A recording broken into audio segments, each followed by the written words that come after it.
আজকে আমি নিয়ে এসেছি আমারই একটা soft glam full face makeup look.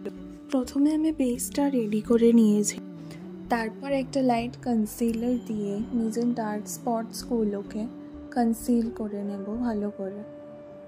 দেখতে পাচ্ছ আমার আইজের ওপরে ডার্ক সার্কেল আছে, তো সেগুলোকেও কনসিল করে নিয়েছি। দেন মার্সের এই ফাউন্ডেশনটা ইউজ করব, এটা 05 নাম্বার।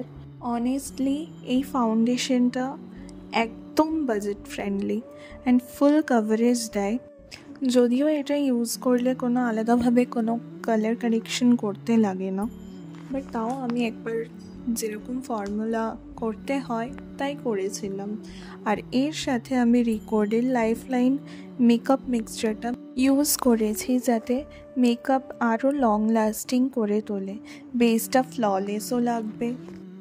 আই মেকআপ করার আগে আমি আরও আরেকবার কনসিলার দিয়ে কনসিল করে নিয়েছি, তারপর পাউডার দিয়ে বেক করে নেব। এই কনসিলারটা সুইস বিউটির কনসিলার, খুবই ভালো কভারেজ দেয় and also budget friendly. Eye makeup করব বলে আন্ডার আইটা ভালোভাবে বেক করে নিয়েছি ফরএভার 52 এর বানানা পাউডার দিয়ে। তারপর একটা নিউড আই শ্যাডো দিয়ে আইলিডে বেস বানালাম।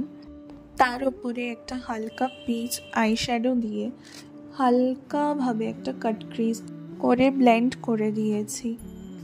তারপর ওয়াটার লাইনের নিচ থেকে আমি কাজল ইউজ করে আবার সেম পিচ কালারটা দিয়ে ব্লেন্ড করে দিয়েছি, যাতে সফট স্মোকি এফেক্টটা আসে।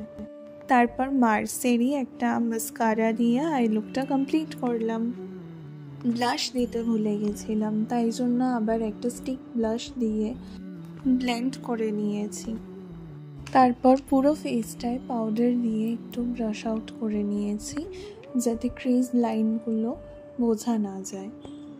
লিপসের জন্য আমি দুটো শেড ইউজ করেছি। ফার্স্টে একটা ডার্ক ব্রাউন শেড দিয়ে আউটার লাইনার বানালাম, দেন ইনার পার্টে অ্যাপ্লাই করেছি একটা সফট পিচ লিপ টিন্ট। আর এইভাবেই কমপ্লিট হলো আমার গ্ল্যাম ওয়্যারেবল মেকআপ লুক। যদি এই লুকটা ভালো লেগে থাকে, লাইক, কমেন্ট, সাবস্ক্রাইব করে দিও আর নেক্সট ভিডিওর জন্য পাশে থাকো।